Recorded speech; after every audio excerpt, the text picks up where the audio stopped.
కొండా సురేఖ వ్యాఖ్యలతో రాజుకున్న చిచ్చు ఇప్పుడిప్పుడే చల్లారేలా కనిపించడం లేదు. ఈ విషయంలో ఎవ్వరిని వదిలేది లేదని కేటీఆర్ హెచ్చరిస్తున్నారు.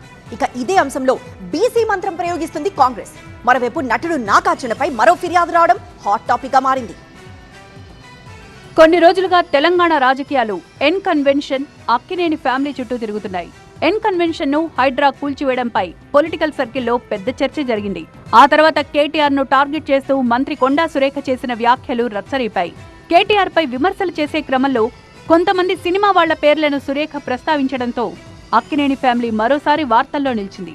ఈ విషయంలో మంత్రి తీరును సినీ లోకమంతా తప్పుబట్టింది. అక్కినేని నాగార్జున కుటుంబంతో పాటు కేటీఆర్ కూడా ఈ విషయంపై సీరియస్ గా స్పందించారు. ఇప్పటికే 100 కోట్లకు పరువు నష్టం దావా వేశారు నాగార్జున. సీఎం రేవంత్ పైన కేసు వేస్తామన్నారు కేటీఆర్. ఆల్రెడీ నేను పరువు నష్టం దావా వేసినా, ముఖ్యమంత్రి మీద కూడా తొందరలోనే పరువు నష్టం దావా వేస్తా. ముఖ్యమంత్రి మీద వేస్తా, నా మీద అడ్డగోలుగా మాట్లాడిన మంత్రి గారిని కూడా ఇడిచిపెట్టా. క్షమాపణ చెప్పేదాకా అటు క్రిమినల్ ఇటు సివిల్ డిఫమేషన్ 2 సూట్లు కూడా వేస్తా, వదిలిపెట్టా అనే మాట కూడా నేను విజ్ఞప్తి చేస్తా ఉన్నాను. తప్పే చేయనప్పుడు ఎవరిని అయ్యకు కూడా భయపడం.